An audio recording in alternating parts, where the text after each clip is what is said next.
was hoping that everyone now had a fairly clear view on your own of something a little more specific that we had been talking about. And that is that criticism and defense are simply related energy eddies. Put more specifically,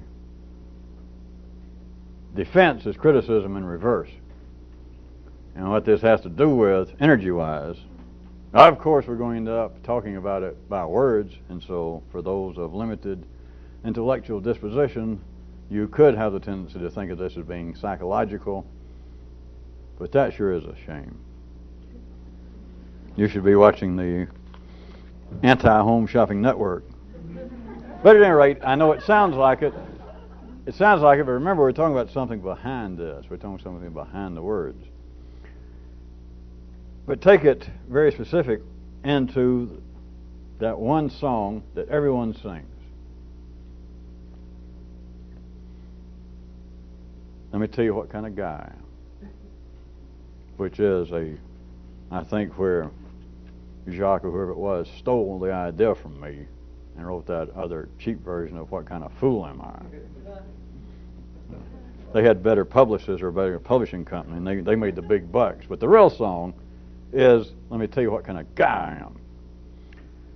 Do you realize that all of that, even if it apparently is non-critical, that if you looked at it from a straight-ahead verbal view of whatever you or someone else was saying about what kind of guy I am, if you could detect no specific criticism, it would, I suggest to you, fall upon the category of defense. You want a second to think about it? When you're singing your own song, when you're playing with the defense, with the support of secondary emotions, which must be either talking about themselves or being talked about, then you are to some degree talking about, it will fit into the framework of this song, of let me tell you what kind of guy I am. But even if you looked at it, if you tried to listen very straightforwardly and you heard no criticism, it sounded as though there was no hostility, no attack going on, what would be left would be some form of defense on your part. And all defense of you, well, I'll tell you what kind of guy I am. All of that is criticism of your critics. All of that is secondary emotion still. You cannot drown the suckers. They are still swimming. They will still go on. They can be attacked. You can attack back on the secondary level. Now remember, we're not talking about primary emotions. We're not talking about fighting for your physical life. We're talking about your hobbies being attacked. We're talking about your charm. We're talking about you being accused of having a charisma shortfall. We're talking about you being a civil slob. All of those, you will either return the attack, the criticism, which in some camps, even in the city camps, they claim that the best defense is an offense. It works for the Pittsburgh Steelers, and it worked for, I started to say Caesar, but that was kind of iffy. But you can turn back and attack your attackers, or you can just fall into, wait a minute, let me tell you what kind of guy I am. All the way in that range from humility, you can say things like, well, I can understand where you're coming from. I can perceive some basis from your viewpoint of why you might think that about me. And all of this is always a prelude to a defense, to a, let me tell you what kind of guy I am, and any defense, even if it apparently was mealy-mouthed, that's psychiatric talk for non-aggressive. Even if it were mealy-mouthed, even if it apparently was very, even humble, it is still an attack on your attackers. It is a critique of those who critique you. There's no way out. If that were not what it were, you would not be defending yourself. You would, in fact, then, of no importance, but be able to do what all the religions claim would be a worthwhile deed. Truly turn the other cheek. Not physically, but on that basis on that level of secondary emotions, the attack is just meaningless.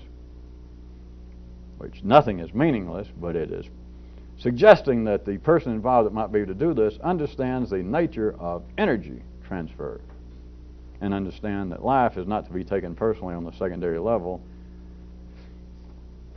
unless you're alive. Generally speaking. And unless, of course, you're fairly ordinary. That is, sane, reputable, decent, straightforward, all-American, all-Belgian, whatever you are. All salami, for all I know. But all defense, even those that appear to be truly not, and I didn't use mealy mouth just to lock it into some apparently pejorative attack, but even if you were saying, well, wait a minute, I'll consider some of your criticism, or if you're saying, oh, please, give me a break, or maybe I deserve it. All of that, if it appears that you are absorbing or that you're even welcoming these blows, you're not. You may appear to be verbally, but the energy involved, the transfer of energy involved is that you are critiquing. That is, you are returning. You're not absorbing. You're not grounding out the energy. If you defend yourself, it is an attack. That is a return of energy to those who attack you. That, if you begin to see it on your own, if you're trying to do something out of the ordinary, that is, to take some of this energy and go off on your own spree and not serve life forever, you cannot tell people what kind of guy you are, because it's all a matter of criticism. It's all a matter of staying in the ordinary energy loop. You don't have to return hostility for hostility. You can return humility for hostility. And it's the same thing. Defense of all kinds, even if you're saying, perhaps I deserve some of your ill will, or perhaps I deserve some of your criticism. Perhaps I'll try to absorb it to my little bosom and learn from it. All of that is simply criticism in reverse. I use this example since we were already talking about it last time we were taping, that if you picked up, if there's some list of the great ideas of the world, or if you picked up if there was a great synonym dictionary and it only listed, anonym dictionary, and it only listed one. If we were playing, if there was a list and you could make up your own or sit there and think about it, picked out the great 10 or 24 or maybe it's 17, we'll find out, of the great ideas or the important ideas, the important areas in human life, you would end up, without any regard, without any planning, you would end up taking it to be dichotomous, without any doubt. That right there's criticism, there's hostility. But if I was saying, or if you undertook to create this list of great ideas that I might be able to sit and study them at times that I had nothing else to do, and it might spur me on to greater intellectual heights. If not, I'll get a step ladder. But this, if I had this list, that I might be able to look down when I was in a good mood and had 4 or 5 cups of coffee and been up all night, and I might start thinking about things about freedom, and then you could put dash slavery.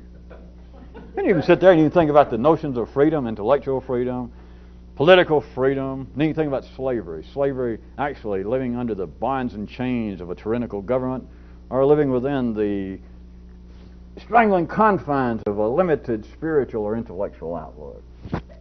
But notice, it would seem to fit the complete spectrum of your purpose if it were listed dichotomously. And we're way past where we're supposed to be with you people, or are you still playing out there trying to skip rope with dichotomies?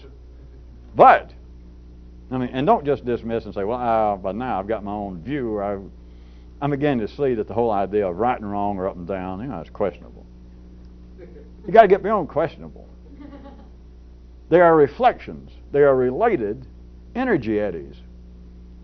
Or if you get good, and from one row of view, it's the same flow. I'm just putting it to you. I use this example. For instance, it would appear, although we could have used other antonyms, that we could call criticism, or we call that an attack, offense, an attack, and then defense.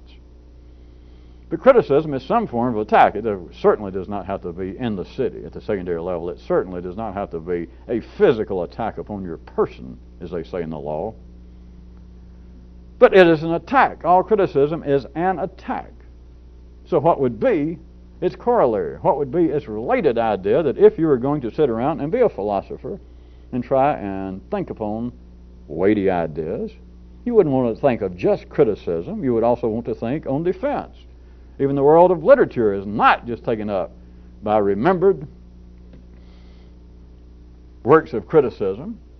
It's also taken up by those who come back and defend themselves, or those who come back and defend some other author, painter, composer, but so let's say in literature, that come back and actually defend some other third party, So you cannot think about criticism. You cannot think about attack all the way from actual on the battlefield conflict to it being arguments over who was the greatest playwright, who was the greatest romantic poet. If you're going to think about criticism, you've got to think about defense. The thing is, defense is simply criticism in reverse. It's not just that the dichotomies are specious opposites, or shot star simpler. It's not that all dichotomies are opposites. And everyone go, oh yeah, I knew that. I got that. All right, they're not specious. Well, they're not spurious opposites. Yeah, I got that. All right, they're not specious opposites. Yeah, I almost got that. All right, now wait a minute. All dichotomies, whatever we're talking about, is it's one of them, it's the other one in reverse. If I may coin a phrase, think about it. So it doesn't say that it's, and don't fall into, I guess, a trap, if you were that ordinary, to think, well, wait a minute, that's getting to be self-fueling, that's self-defining, because that's exactly what an opposite is. Not quite. Not quite. You will not find opposite listed as one thing being something else in reverse. You will not find antonyms defined as, well, it's one word, pick any word, and it's another word that's the other one in reverse. No, I don't think so. Or if you find such a definition, I would like to see that book. Not really, but I don't want to know any more about it if such a thing has ever been written or thought about in the ordinary world. There is a useful purpose for me bringing this up, because if you can begin to see it, it seriously interferes with what the nervous system, based upon the electrochemical energy that is our pater, which are somewhere, or our mater. They are somewhere, but it is not that all of these ideas that seem to be at the heart of man's, as I've been calling it, as we've been calling it, secondary world, the singular life of man, all of the ideas that are unique to man, that we do not hold in common, no offense to them, but to our fine fellow creatures such as, warthogs, for instance. All the ideas of right and wrong, true and false, fallacious, correct, feasible, impertinent, all of those, your intellect, the way it operates, the way your whole nervous system operates. Of course, to go way back, I know everybody knows this, but even at the primary level, at the nonverbal level, the nervous system is operating still on the basis of all form. Dichotomous of, if I eat this, non-verbally, if I eat this, will it help me live? Or if I eat this, is this synonymous with buying a rural piece of property? Will I be dead if I eat this? So it's always on that basis, but when it gets into the singular world of man, it seems to be of singular importance. That there is an absolutely unbridgeable gulf between that which is true and that which is false. That which is good, that which is evil, that which is proper and improper. And there is no way to bridge that with ordinary intellect. You're not supposed to. It drives the secondary world. It is the basis of all secondary emotions. It is the mother's milk of the secondary world. And so there is no philosophical way to ever combine, solve the problem of these dichotomies.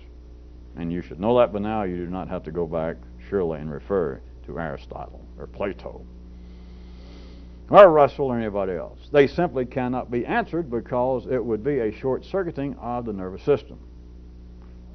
There is no joy to be found to try and to look at it on the basis that there is a built-in flaw to the dichotomous question. That is, there's something I'm missing on the basis that one thing has got to be, if it's correct, then anything else has got to be false, or that its opposite's got to be false. What we're trying to get you to consider, it begins to shift off in another direction. That one of them is the other one in reverse. And that's not the same thing as the opposite.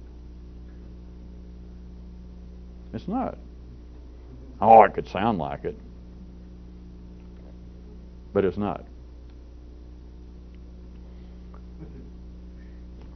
How about the old Punch and Judy show?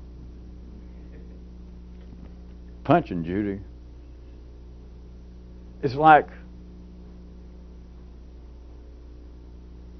Punch takes a shot at you, figuratively speaking, and Judy helps defend you. Now, rather than this unspecified soul puppeteer running this, and rather than, let's say, his left hand being up Judy's little dress, let's say that Judy and you seem to somehow miraculously be one, just for this little scenario. So here it is, Punch takes a shot at you. I've been in clubs and heard a waiter drop dishes, and it sounded better than you're playing. And here, not only you, but it seems to be someone else. You and Judy suddenly take, shall I say, a certain degree of umbrage. You feel inclined to defend yourself. Or if you feel rather humble, that is, you're scared.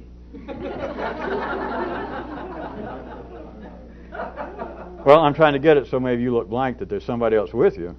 That you seem to be either frightened, humble, or just for whatever reason it doesn't seem that you can respond to this particular punch. Perhaps somebody famous, the ghost of Papa Haddon, or maybe J.B. Maceo, since J.B.'s not around. Maybe somebody of some import makes a criticism of your musical ability, and for whatever reason you seem disinclined to respond, and yet there can be something happen.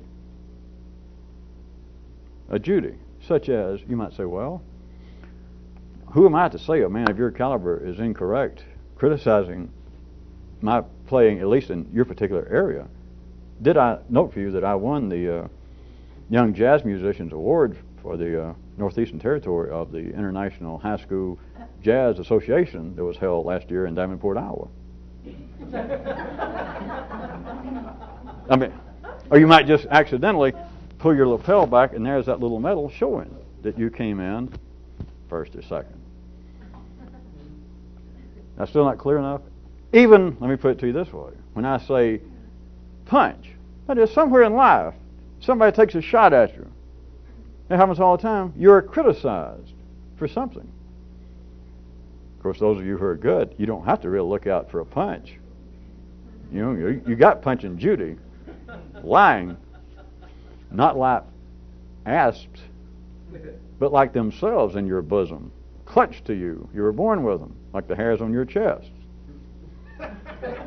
For you guys that don't know, there's some people have hairs on their chest. And if you don't, you can buy them now, I think, and paste them on. But a tube for your chest. At any rate, it can go on internally, but apparently you are suffering, you're being subject to some criticism. And even if apparently right here in the front of your mouth, where you think that perhaps you're living, that it doesn't seem to immediately want to, that immediately you don't want to defend yourself, there is the feeling that you can be defended, that I am being unjustly accused. Let us say that the person that does offend you is of sizable stature. And instead of all this thing about I've been in jazz clubs all around the world and I've actually heard a waiter drop dishes that sounded better, instead of that, maybe the guy just says, "You stink." And let us say that he has a bit of bulk and weight to him, and for some reason you're disinclined to vociferously disagree with the man's criticism of your musical abilities. So you could think, all right, here's a punch that's criticized me, and you could say, well, where is my defense? You're saying that suddenly you and Judy, being operated by the same force, in my little picturization, that Judy now rushes over and takes your side. Like, he can't talk to you like that. Those of you that are still looking a little blank. So let us say that you are not so proclived. If I say that enough, do you think they're finally going to put it in a dictionary? You are not so proclived to respond verbally to Punch's attack, but do you not internally feel defensive? You got no business talking to me that way. Or, boy, if you wasn't so big. Boy, if my cousin Ephraim was here. But internally, you defend yourself to some degree. Do keep in mind that it's the same operator with his hand up punches skirt, Judy's skirt, and you are being one or the other. If you do not see it as actually being, then take the example, if you can, that we just confronted. Even if you don't speak, it's you and somebody. Somebody is saying to you, you hear it. You can say it's you. Like, well, you shouldn't say that about me, or that is really hurtful. I've really been working. Or what if some Philistine like you, I can look at you and tell you got no taste in music. And you might be smiling,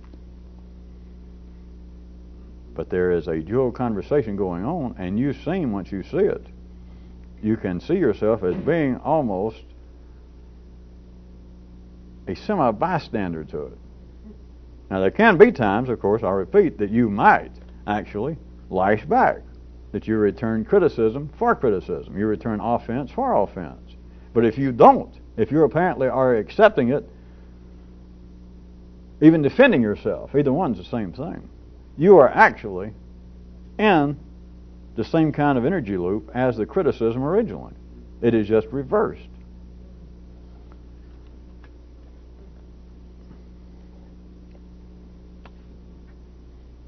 Based upon the great impact this seems to have, I hesitate. I say I hesitate to go any further. That's just a prelude to say I'm just going to go just a teeny bit further and then apparently change the subject. What good does it accomplish if you're saying something to describe beforehand what you're going to say or not going to say? Wait a minute.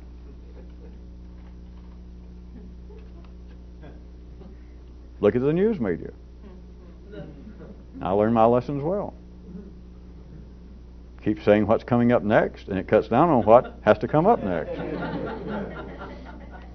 That, of course, is not what we're involved with here, but I throw it in again for some of you that like it every time I mention it. Think about it to yourself. Instead of dealing with all the kind of sad news stories, the disheartening economic reports, the unacceptable, unhoped for weather procrastinations. Don't write me about that. Instead of you having to put up with all that inside of yourself, what if you just continue to say, wait a minute, we'll be back in just a few minutes, and Fred, would you tell them what's coming up when we come back? And so Fred spends another 30 seconds saying what's coming up next on the next segment.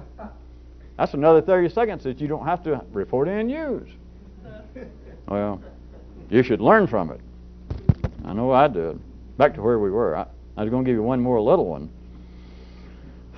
How about this? Punch has taken a shot at you, and Judy not only is over there this time helping you defend yourself. How about this? Punch's shot is so intellectually crude that Judy rushes over, and you and her stand there and kind of sarcastically have at Punch. And we'll laugh at his expense. Remember, though, 2 hands, 1 operator. So there you can be laughing. I mean a good, rib-tickling, heartwarming, sarcastic laugh at your attacker, but as that other great Chicago philosopher, not from the University of Chicago, but from Chicago, Aretha Franklin said, who's zooming who? Ha ha, boy, that dumb mother trying to put me on. Mispronounced procrastination. When he didn't mispronounce, he used it in the wrong place. Did you hear what he said about Milton in the era he thought in which he lived? Psh, have a good laugh at their expense. Do I have to keep doing this? Here it is. Punch takes a real intellectually flawed attack on you, and Judy rushes over. And this is almost not even worthy of defense. Let's just go over here, and we don't have to say much. We can just have a laugh at that dumb mother.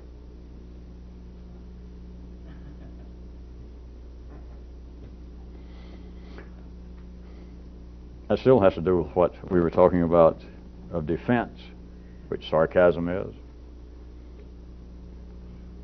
A defense is nothing but criticism in reverse.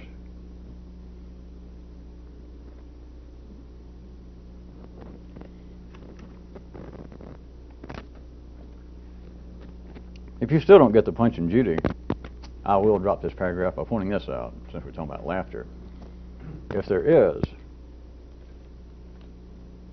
the last laugh, life will have it. You can quote me on that. You can count on it. If there is some ultimate validity to laughter, I mean the kind that you're ordinarily involved with, like the last laugh, as ordinary people call it, which is the ultimate caustic, vitriolic, ha ha, that you have wrapped it up. There's nothing else on the secondary level that these other poor swine can say. If there is such a laugh as that, it's life's. I'm sorry. It's not yours, it's not mine, even Orson Welles. It's life's. I guess there seems to be a few things you can count on in this life, but you can count on that. I want to give you a variation, if you recall, of the balkanization of life's inner states for those of you who do not have political sensibilities. What little we covered that I liked, but I'm just one state. So I had an electrochemical zoological variation, another tale, instead of man's inner states being balkanized. And please don't get that confused with vulcanized. For those of you old enough to remember what you used to have to do with Maypop tires when you had to drive from here to Nashville to a gig. But instead of the internal balkanization of man's states, how about this one? Here's my tale for the night. A guy sitting around the house doing nothing, looks down at his canine partner laying there asleep, and suddenly shouts, "There's a dog in the house!" His hairy partner here, having a kind of mechanical knowledge of the word dog, but not being able to comprehend, not having the cerebral active part of his own brain going, he cannot comprehend, no dog can, he cannot comprehend that now this term that the guy was meaning him, that he cannot comprehend that this word that he knows mechanically of dog is referring to him. He leaps up and begins to furiously and frustratingly rush about the house in the mode of search, cum attack. You got it? So the guy just sitting there and just hollers, "There's a dog in the house!" And the dog wakes up and he hears the word and he rushes. But he doesn't know that the guy was, kind of a little joke that there's a dog in the house. Okay, that was that. Well, there was another story. It's unrelated, but since I said story for the night, there's another one I've been wanting to work in. It was a story about man being made to call himself I, refer to himself as I, and then afterwards, he continually was made to say, "There's an I in the house, there's an I in the house," and he furiously and frustratingly rushes about the dwelling on what he thinks is some sort of mission of seek and attack. Search, and if not destroy, what? Change.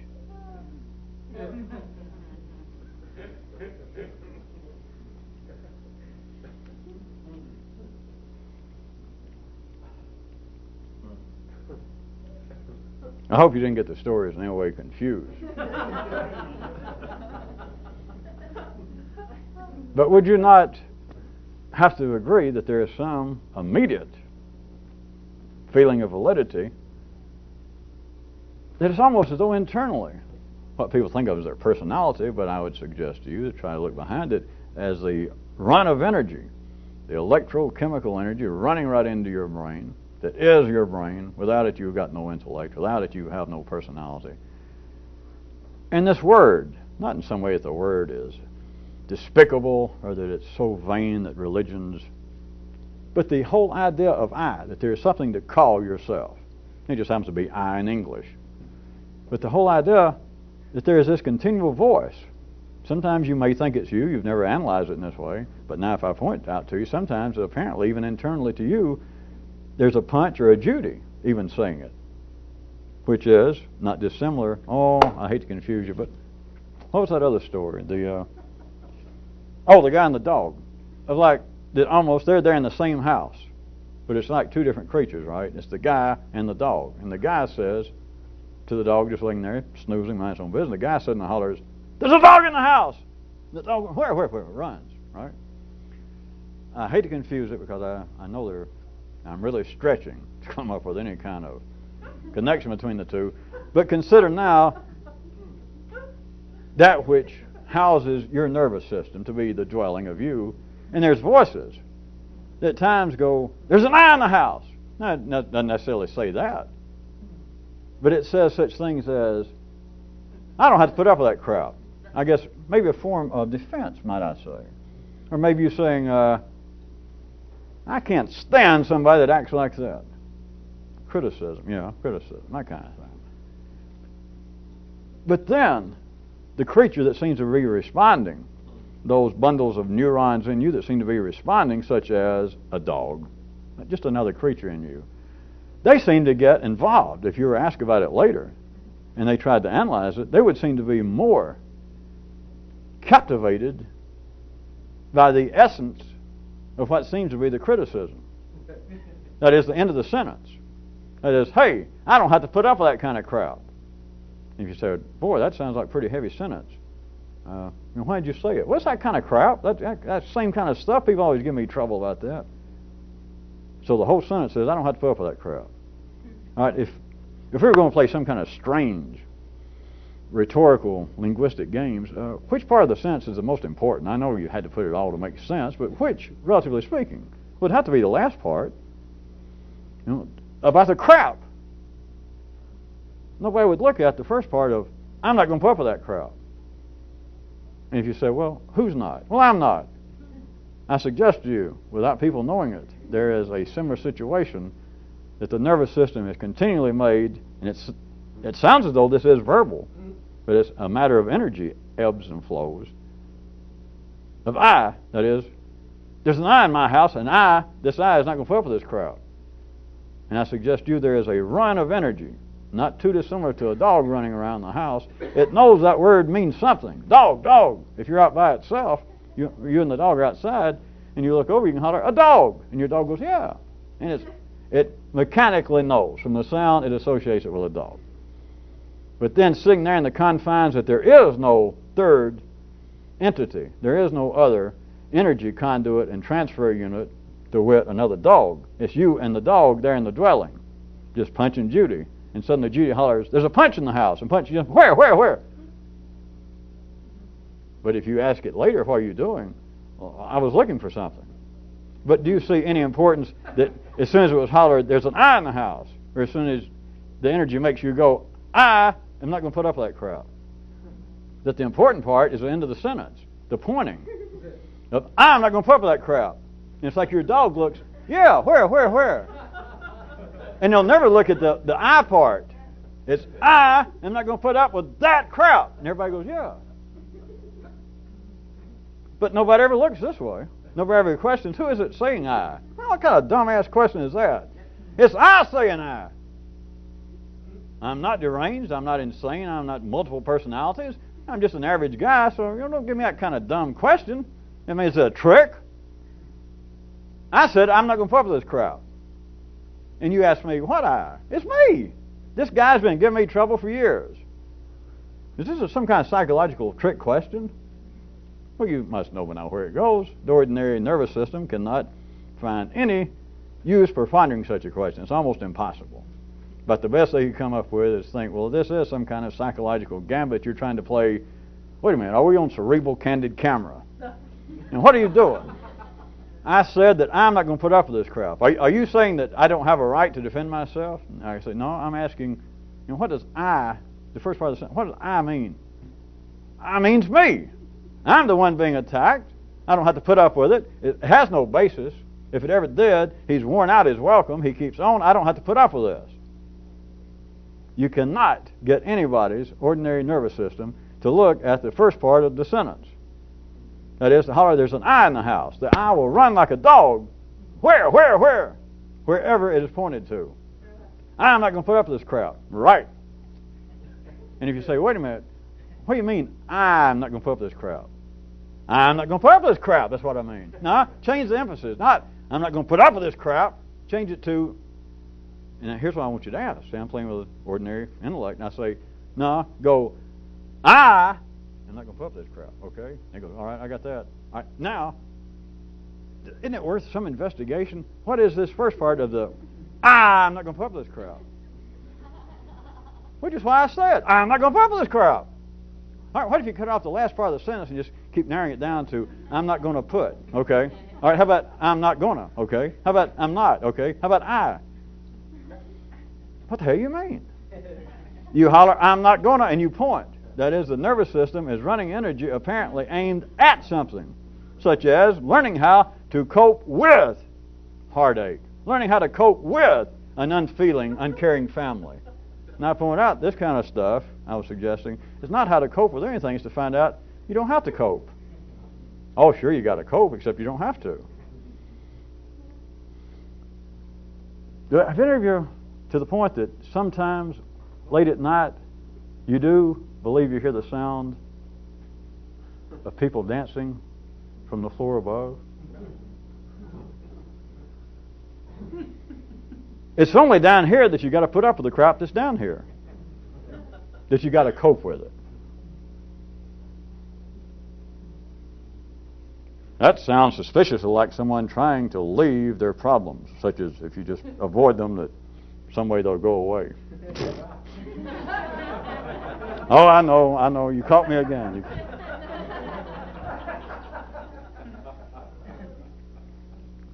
Of course, it's indisputable. I guess enough of you laughed that you saw it with that whole idea that's all the way from, in the Western world, the Greek philosophers right up to Freud and his granddaughters and grandsons, of saying, hey, you got to face up and learn to cope with problems. You can't go off and avoid them. All right, they're talking about like you're living at one level in a dwelling. And there are problems there, whatever it is. Metaphorical rats, loud noise, freeloading relatives, whatever it is. All right, what they're saying is, you can't go off and hide in another room. Your problems won't go away. You got to learn to cope with it in some way. That has, as much as anything at that level in the city, it has validity, because in a sense what they're saying is, you can go in another room and hide, but they can get to you. They're right there on the same level. And so for me making those kind of jokes, that apparently has a certain kind of verbally caustic base for me to say, yeah, that's ridiculous to say, what good will it do just to avoid your problems? I mean, what, just get rid of them? Ha ha! What if you could move to another story? What if you could go somewhere else? And it's not that the first part, the first observation that ordinary humanity would have through life, that you can't simply run away from your problems. That will not help. That will not make you better able to cope with them. True at that level. But I suggest to you that you have closed the door on other pregnant possibilities unseen by mortal man, except you and I in the shadow, that there might be a place that this whole level of so-called coping with, that is, the so-called problems, tensions, stresses, etc., maybe they're all still there. But what if you could move to another apartment? What if you could move to another floor? Well, what the hell you want? Well, of course, you're ordinary, and in some way somebody could cloud your mind, like the shadow, Lamont Cranston, in some way against your will, take you up to another story here in this apartment house that we love to call life. And it took you up there against your will with not an ordinary person if they had some idea of all that was going on and went, wait a minute, all you've done is taken me away from all my problems, all my relatives, all my fears, all my phobias. They're still there. And if I was so dumb, or whoever it was, not me, Lamont Cranston, to go, well, wait a minute. Now, I tried to give you a break. It was gratis. It was just a free gift. I got you up above that. But now you're insisting that you're sure the same stuff's going on down there. All right, what if I admit it is? You mean this doesn't mean anything to you that you're away from it? Well, what can it mean to me? How can I relax? How can I live knowing it's still down there?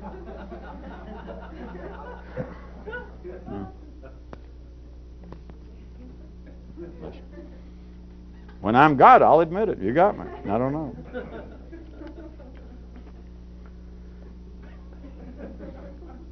Insofar as the parts that we were a little more specifically discussing about the I in the house, let me put it to you another way if you can see it. Everybody hates to hear about I if it turns out that you yourself are the enemy. Nobody wants to hear it. That's when they immediately fall into, wait a minute, let me tell you, no. Let me tell you what kind of guy I am. No, you don't have it right. Because what has happened is you have been presented, and you took the view, at least for a second, it might have apparently come from an outside source. You now take you as being your own enemy. What is criticism? If somebody says, let's assume now it's not just some drunkard dunderhead in a bar. It's an important critic, and has just finished witnessing your first recital and takes you aside backstage and says, son, I don't think you're going to make it. Is that criticism of your piano playing? Is that criticism of your native ability? Is that some critique over the amount of rehearsal that you've done? From a greater view, what it has done is presented you as your enemy. And apparently it was spurned by an outside source. But it has presented you as your enemy. Now, an ordinary person could, very likely, feel as though they have been attacked, and now their at least temporary nemesis is this critic. Who the hell are you to tell me that, blah, blah, blah? But assuming it did have an effect, can you not see that there is also veracity in taking what seems to be an attack, and the attack is not simply the handiwork of some other person out here, a Punch or a Judy. It's almost as though you have been tricked and someone has made you see yourself right then as your enemy. Who are you really mad at? Well, you can say I'm mad at the critic. If I may quote Kyrute, more or less, a man that's got to defend his intelligence, doesn't have he shouldn't really worry. I mean, Now, I would hope that you people can spread that out. A man that's got to defend himself in any way, his talent, his ability. But intellect, I thought, would be the easiest one to start with. It is just a fact. It is a fact psychologically on the playground level of ordinary humanity, and it's a fact when you move on away from that kind of childish level. But anybody, under any circumstances, that has to defend their intelligence, whether it be about some specific area that they may claim to have some expertise, or whether it's just in general, that you're staying around and your intelligence has been attacked, or you hear some laughter, sort of some derisive laughter in the corner, and you're just sure that they're laughing about that fox pass you made earlier. What the hell? You're not a native French person. You can't. It looked like fox pass, and hell. In South Carolina, if it looks like a fox pass, you call it a fox pass. And so you hear this laughter over here. Who is being attacked? Who are you defending yourself from if you stand there and go, those dirty sons of bitches? Who the hell they think they are? Maybe you storm over there and go, I know you people are laughing at me. If you don't do it overtly, is internally trying to defend your intelligence. Do you understand that you're simply taking the defense again, the attack, and you're reversing it? You are on the same level as the attack. And now please stretch yourself away from any ordinary psychological level, because it has nothing to do with we shouldn't pick on each other and who are they to pick on me, because I couldn't help it. I had smallpox during the last part of French 101, and forget all that. If you respond, if you are wired and primed up in such a way that you must respond to criticism of any kind, then, I'll just say it right quick because it's true, the criticism was well-founded. But now get past any psychological thing, because that does not mean squat. All criticism is well-founded. If it's not, it'll be shot, and it's like a shot, and forget the Zen question of clapping. It is a shot that's not heard around the world. It's a shot that's not heard. It's a shot that goes, and you see perhaps a cloud of smoke, you think, for a second, but there's no sound, and you don't ever see the shell. The cannonball, nothing happens. If the criticism is not well-founded, that is, if life does not need this energy to continue, then a person would defend themselves. That is, they would not reverse the energy. They would not stay within this energy flow. In the attempt to clear that up, I see what I've done. Okay.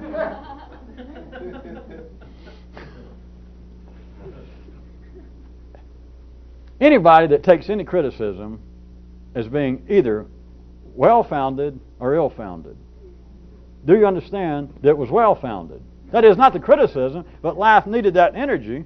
And if somebody's attacking, questioning, even raising an eyebrow about your intelligence, and you go, save your breath.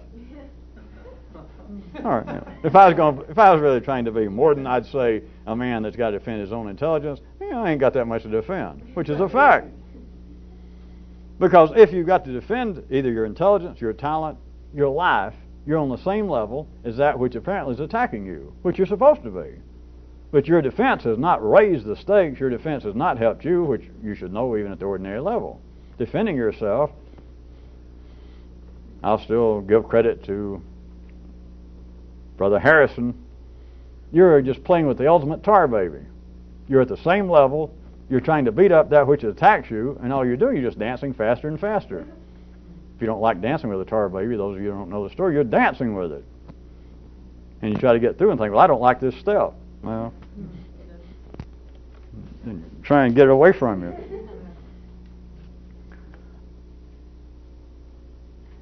There should be, I don't know whether anybody's ever said this, but there should be. I'll go ahead and say it like it's a quotation.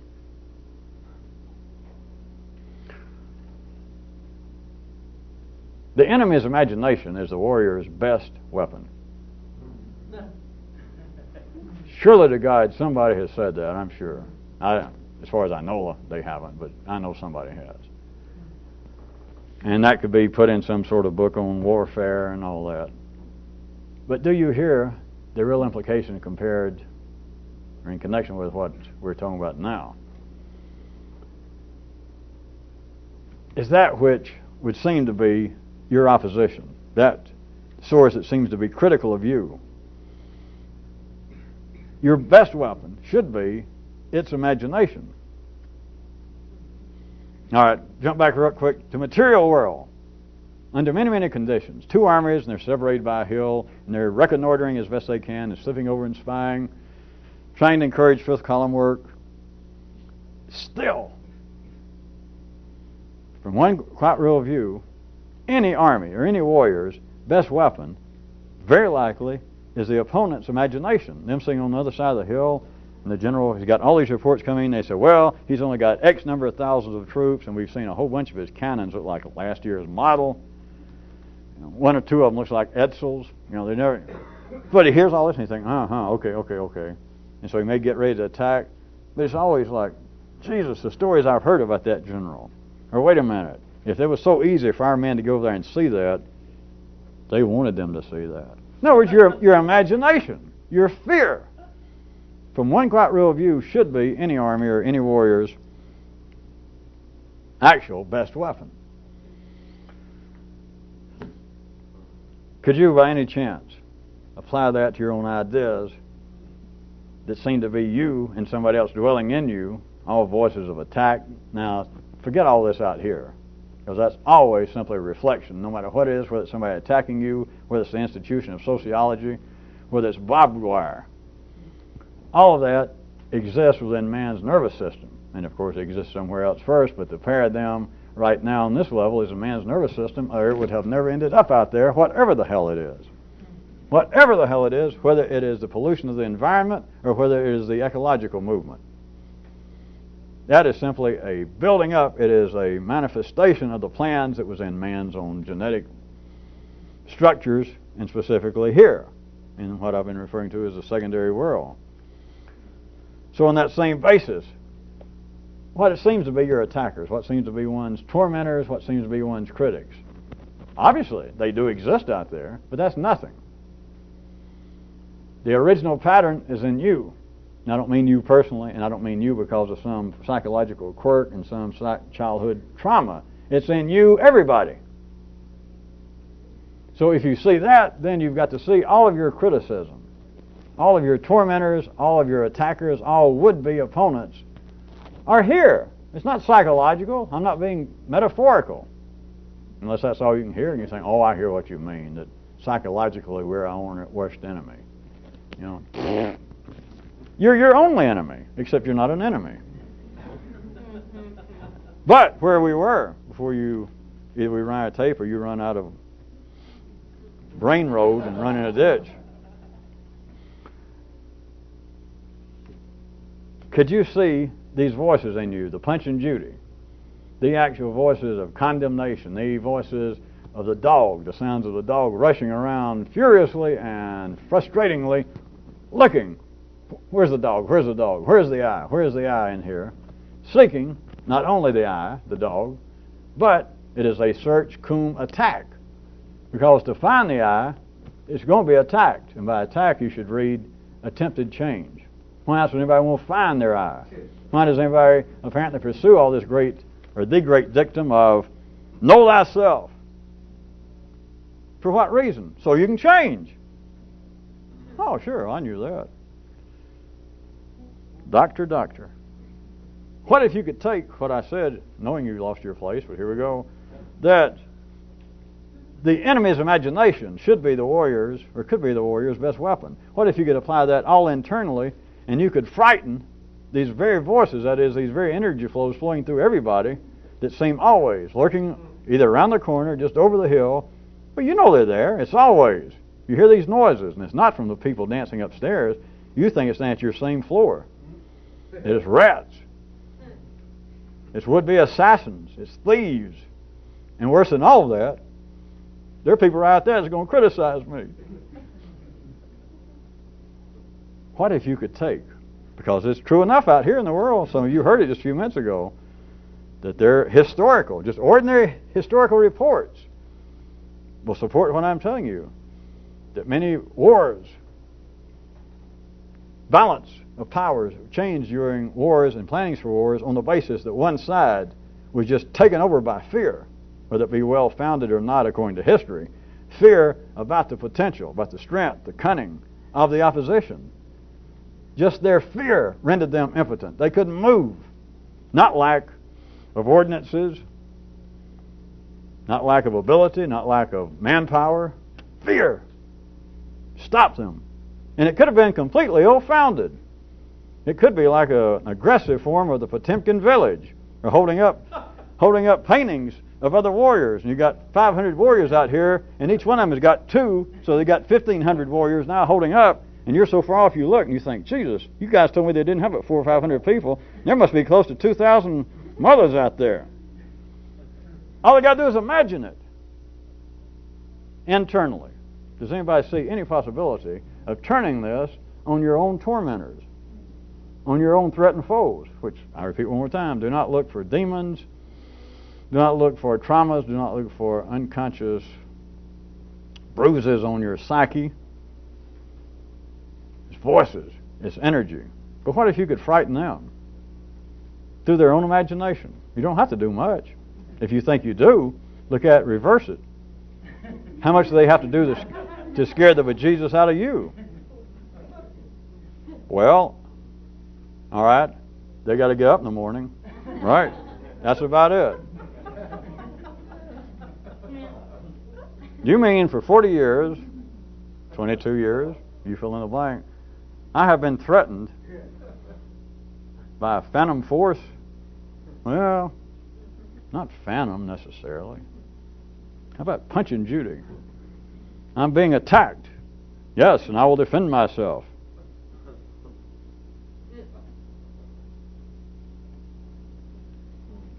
What if you could use the imagination, which is a form of energy that we've never tried to discuss here, but it is its own form of energy. If you could use the imagination of that which apparently is the voice of your accuser, and not just religiously, I'm not just talking about conscience, but the whole feeling of this dog, of this I rushing around trying to find when it hears I, there's an I in the house, there is a me here, and it rushes to find it. Not on the basis that everybody else thinks about, wait, I'm not going to put up with this crap. It would try to run around if I tried to question it, so well, I'm running around trying to do something about this crap up with which I must put. No, it's not. What it's really doing is trying to find I. Because what it wants to do if it finds it is to bite it in the ass, which, well, that's technical psychiatric talk, to change it. That's what everybody is looking for. They're looking for, they think, well, I've lost a little something. I either lost my way a little bit or I do not have a full grasp of who I am. I'm not insane, I know that. I'm not nuts. I'm not suffering from terminal sclerosis of the brain. But I don't quite have a full grasp on, well, I don't know what I am, what it is I actually want, and to bring out some of my subconscious, repressed desires, blah, blah, blah, blah. It is a dog. It might as well be a dog in that story. Furiously, frustratingly rushing about, spending a great deal of your life looking for the damn I. It thinks it's looking for something else, but it cannot comprehend any more than a dog that knows the word dog. Where? And it cannot comprehend, not where, there. Where? Where? And so it looks. And it looks on the basis of seek and attack. All I got to do is find it, and I'll change it. And of course, it can't find it. What if you could encourage, if this dog, if this I in this case, which does, have an imagination, and you let it become its own worst enemy? You let it respond, and let it respond in such a way, ...